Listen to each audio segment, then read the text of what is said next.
Let's pick up this conversation, Jack. It's college football, and it's the Longhorns. 10 days out. Vince Young days to the start of the college football season. And, we know it's a rematch of the national semifinal 7.5 months ago. It's on their turf in Columbus, single biggest regular season opener in major college football history. That's not an opinion, that's a fact. There's never been a 1 versus 2 matchup to start the season, which it is in the coaches poll. We know there's never even been a 1 versus 3 meeting, which it is in the AP Top 25. And never before, Jack, has the preseason number 1 team in the AP poll, which Texas is, been an underdog in their season opener. So this has never happened before.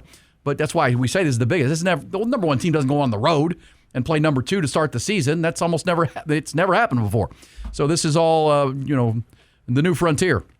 But I would also say this, Jack. If you're a Texas fan, which you are a graduate, Mr. Farrell, and you're looking for a reason to believe Texas can pull the upset in Columbus, we know the program has gone on the road each of the last 2 Septembers and played arguably their most complete game of the year. The win in Alabama in 2023, 34-24, ending that long winning streak for Alabama in Tuscaloosa with Nick Saban on the sidelines. And then last year at Michigan, that Week 2 win was as clean and as good a Texas game as there was all year, a healthy Quinn Ewers, and they torched the defending national champs on their turf. How about this little nice historical stat that favors the burnt orange in a heavy way? And I'll give credit to our friends at orangebloods.com who dug this up and put it out. But in the last 20 years, when a quarterback, this goes back to 2005, in the last 20 years, they have uncovered, when a quarterback makes his first career start against the number 1 ranked team in the country, it has happened 18 times in the last 20 years. A quarterback makes his first ever start against the number 1 ranked team in the AP poll. How many times has that quarterback earned a victory? I'm going to guess none times. You're right. Yeah. 0 for 18. That makes sense. 0 for 18. Because what do the number 1 teams in the country generally have is good defenses. Yeah, and dominant teams. You don't get the number 1 without being very, very talented. And 10 days from today, Ohio State sophomore quarterback Julian Sayin will become the 19th quarterback in the last 20 years to get his first career start against the number 1 team. This one will bring the most talented defense, as you just said, in the country, or one of them. And so, 0 for 18. That's pretty good. But, we're going to hear more from the Texas players and the player availability after practice yesterday. But wanted to play this for you. ESPN college football analyst Greg McElroy, he was on Rich Eisen's show yesterday, which I thought was a pretty good conversation.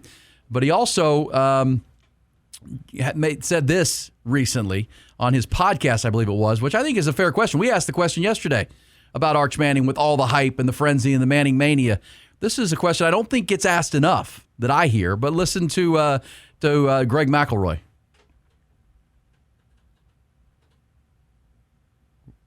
Good? All right, let's go. Thing. This usually goes good. What if Arch Manning lives up to the expectations? Ooh. I must first, before we answer that question, establish what the expectations are. He right now is the Heisman frontrunner in the preseason. The guy has started 2 games in his college career. That if he lives up to it, not only will he take home the Heisman Trophy, but in all likelihood, Texas will win their first national championship in the last 20 years. Because our expectations are for him to go out, throw for 40-plus touchdowns, knowing that his mobility, his athleticism is going to be a huge part of what this offense could potentially attack you with. But for Arch Manning to live up to expectations would be almost impossible because our expectations are probably a little unfair. All right, so there's Greg McElroy. I will make a correction to Mr. McElroy, who I think is one of the better analysts out there as far as pragmatic and pretty level-headed to things. I didn't agree with his 15 different teams can win the national championship in his mind. But this is what I think we have to change our mindset on college football.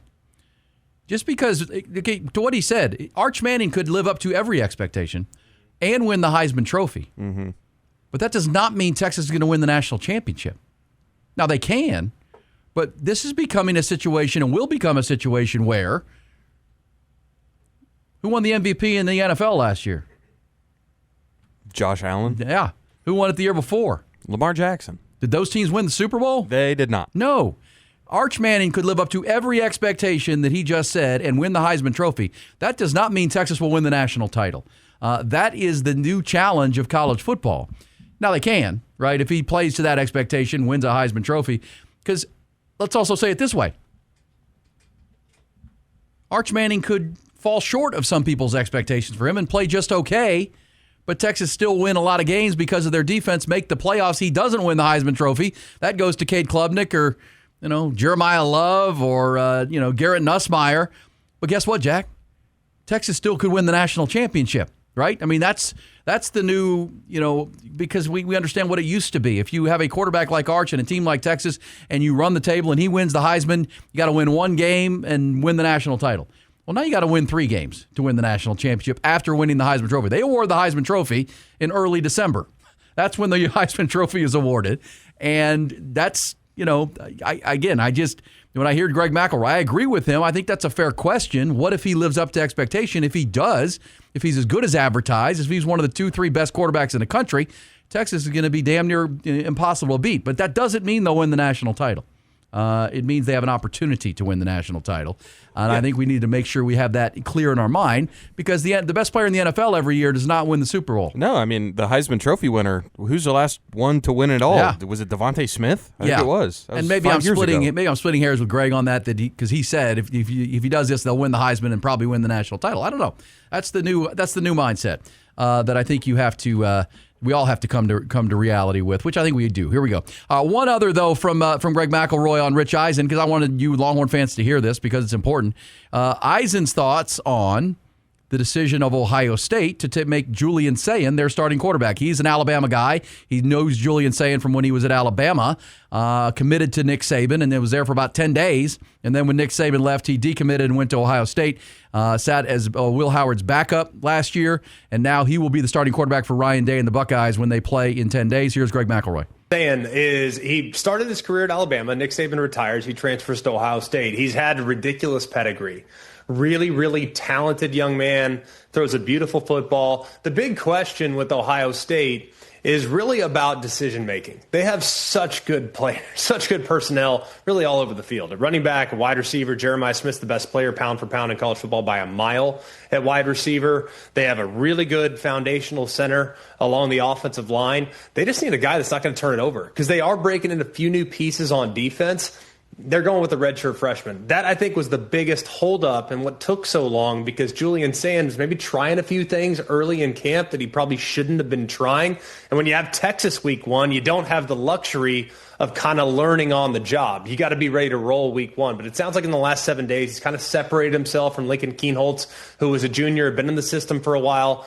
And he now has the highest ceiling by a mile of those that were involved in the quarterback competition. So it sounds like they're kind of banking on the future, but the fact that he won the job outright in fall camp might have you feeling pretty confident about what he might be able to do to Texas. All right, so there's Julian Sayin and Greg McElroy's thoughts on it. That flips it back to Texas here in Horns at Half Past, brought to you by Dr. Greg Eckert.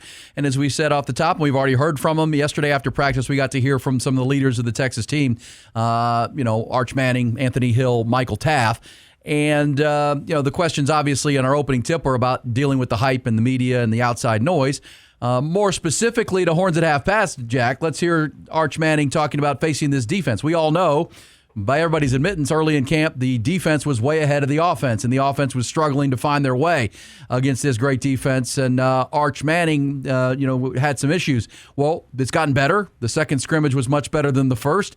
And Arch Manning was asked yesterday, what is it like going against this number one defense? Actually, he was asked, Jack, about going on the road. Like, what's it going to take to go on the road and beat Ohio State? What's the mindset? Then you'll hear, I think it's our friend Chip Brown asking the question about, how has it been to get sharpened by this elite defense? For me, I feel like I'm playing best when I'm having fun. So just remind myself to have fun. We do all the preparation throughout the week and throughout this summer. So once you get out there, just cut it loose and have some fun. How is it having fun against this defense every day in practice? How's it gone? Taff said some days you win, some days the defense wins. Yeah, I think our defense is really good. Some days it's not so fun, but they're a really good group, and it's definitely good for me going against those guys every day. All right, so again, Arch doesn't say much, Jack. He gives you very, very little. How about Anthony Hill? He was asked about going against Arch. He's the middle linebacker. He sees it every day, and the struggles early and now getting better. Here's Anthony Hill and his assessment of the offense and its evolution. He's been doing a good job extending plays with his legs, like just, breaking out the pocket and extending the plays. The receiver's been doing a good job of working with him and catching some of these deep balls and some intermediate passes. Y'all got some new defensive tackles. All right, so there you go. Also, Michael Taff, his best buddy. How has he seen the offense evolve? Oops, there it went. Sorry about that. We'll pick that up on the other side. But he said kind of same thing. It's gotten better. It's gotten better as it's gone. And he actually said, Michael Taff, and I wish we could have gotten that, but we had a technical glitch. He said, Jack, that actually today they got the better of us. I was like, man, I looked over at, I don't remember who he said, but they're kicking our butt today. And that's what you want, right? That goes to the competitive spirit of Arch Manning, the competitive spirit of the offense. If they were getting beat pretty good early, that's what. And I don't think for a second that wasn't by design for Steve Sarkisian.